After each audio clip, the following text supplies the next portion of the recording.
हमारा प्रश्न और हमारा काम ही है कि उनको कंफ्यूज करना। सीधा साधा क्वेश्चन पूछ देंगे तब तो सभी आंसर दे देंगे। सतही ज्ञान से काम नहीं चलेगा। कंफ्यूजिंग क्वेश्चन पूछेंगे ही पूछेंगे। अपने ऑनलाइन परीक्षा में या ऑफलाइन परीक्षा में अगर खराब लोग रहेंगे सम्मिलित तो स्वाभाविक है कि खराब ही होगा रिजल्ट। ऑनलाइन परीक्षाओं में भी सिस्टम में प्रॉब्लम नहीं है, जो उसको संचालित करने वाले लोग हैं उनमें प्रॉब्लम है। और कंप्यूटर के अंदर में क्या सॉफ्टवेयर है और किस तरह से उसको हैक किया गया है। नमस्कार, आप देख रहे हैं लाइव बिहार। मैं आपके साथ रूपम।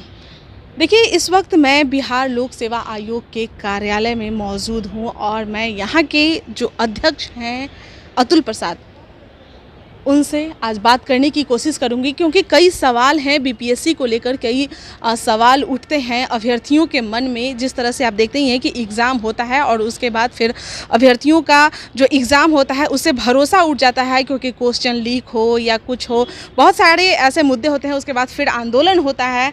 तो चलिए आज इसी मुद्दे पर बात करने के लिए जो मेरे मन में सवाल है उसके लिए कार्यालय के मैं अंदर जाती हूँ और अतुल प्रसाद से आज बात करने की मैं कोशिश करती हूँ कि आखिर आप जो हमेशा सवाल खड़े करते हैं ई ऑप्शन को लेकर, और जो बच्चे सवाल खड़े करते हैं ई ऑप्शन को लेकर, और जो आखिर उस मुद्दे पर अतुल प्रसाद जी की क्या राय है। आखिर उनका कहना है कि हम खोजते हैं, ढूंढते हैं, जो अच्छे बच्चे होते हैं वो इन्हीं क्वेश्चनों से उभर कर निकलते हैं। तो चलिए अतुल प्रसाद जी से बात करने की आज हम कोशिश करते हैं। कल आप जो बीपीएससी के बारे में जो बोल रहे थे कि कई ऐसे सवाल हैं जिसमें बच्चे कन्फ्यूज़ हो जाते हैं, बेसिक उनका नहीं सही रहता है, उन बच्चों के लिए आप क्या कहिएगा जो हमेशा सवालों में कन्फ्यूज़ हो जाते हैं?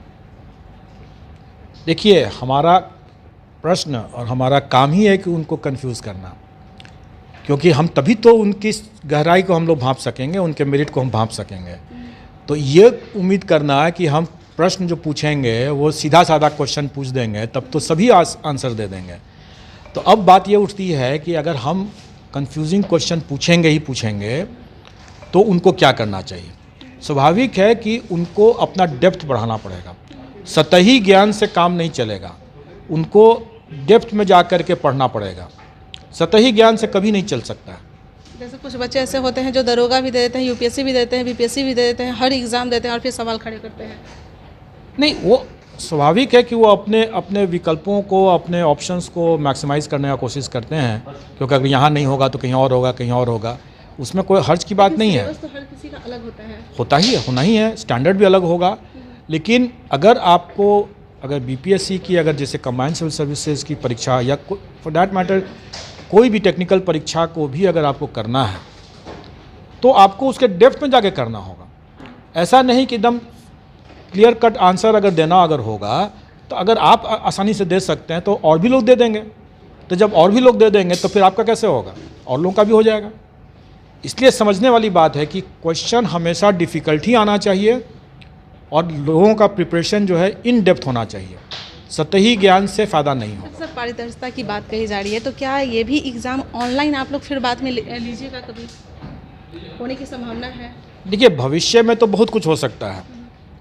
निकट भविष्य में मैं नहीं समझता हूँ कि हम लोग अभी ऑनलाइन करेंगे, लेकिन भविष्य तो परिवर्तन की बात ही है। हमारे रिसोर्सेज बढ़ेंगे, हमारी चीज़ें बढ़ेंगी, टेक्नोलॉजी बढ़ेगा। जैसे मैंने अभी थोड़ी देर पहले कहा कि एआई टूल से भी इवैल्यूएशन की बात हो सकती है। भविष्य में होना है, भविष्य में तो चेंज होना ही है। कभी ना कभी ये ऑनलाइन भी आ ही जाएगा यहाँ। निकट भविष्य में मैं अभी इसको फोर्सी नहीं कर रहा हूँ, क्योंकि अभी उसमें जो कठिनाई है, क्योंकि कंप्यूटर के अंदर में जो चीज़ हो रहा है वो किसी को दिखता नहीं है। मैंने पहले भी बहुत बार कहा है कि पर्दे के सामने जो चीज़ हो रहा है वो आप सबके नज़र में है, सब लोग उसको ठीक कर सकते हैं। पर्दे के पीछे जो चीज़ हो रहा है वो पता नहीं चलता है।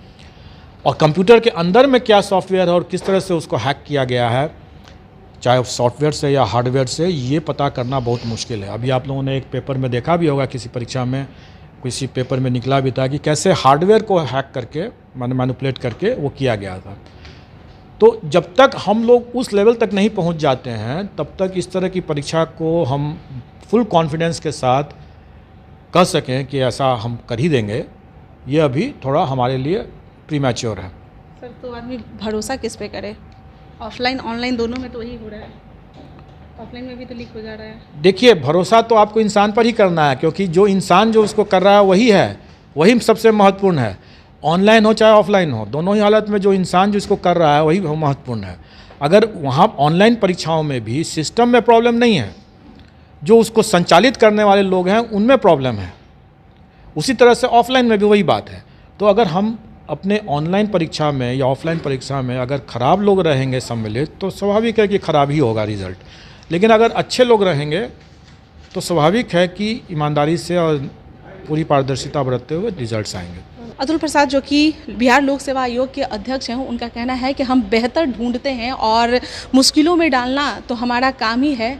जो क्वेश्चन है उसका लेवल तो हम हाई करेंगे ही, लेकिन बच्चों को यह ज़रूरी है कि वह बेसिक नॉलेज ग्रहण करे, बेसिक वो पढ़ाई करके आए और उसके बाद ही फिर वो एग्ज़ाम दे। देखिए, साथ ही साथ ऑनलाइन एग्ज़ाम के बारे में भी हमने सवाल खड़े किए हैं कि क्या पारदर्शिता की बात कही जाती है हमेशा ऑफलाइन में जिस तरह से क्वेश्चन लीक होता है, तो क्या ऑनलाइन भी बीपीएससी अब अपना एग्ज़ाम कंडक्ट करेगी? तो उन्होंने साफ तौर पे कहा है कि देखिए, ऑनलाइन एग्ज़ाम में सॉफ्टवेयर को ही हैक कर लिया जाता है। तो हमने उनसे ये भी सवाल किए कि आखिर ऑफलाइन में भी तो पेपर लीक हो जाता है, तो आप क्या कीजिएगा? तो बड़ा ही सादगीपूर्ण उन्होंने जवाब दिया। चलिए, तो अभी तो कोई संभावना नहीं बन रही है ऑनलाइन एग्ज़ाम होने की, लेकिन भविष्य का कोई नहीं जानता है, भविष्य में कुछ भी हो सकता है। चलिए, अभी के लिए इतना ही। और भी खबरों के लिए बने रहें लाइव बिहार के साथ। धन्यवाद। लाइव बिहार YouTube पर सब्सक्राइब और Facebook पर लाइक जरूर करें।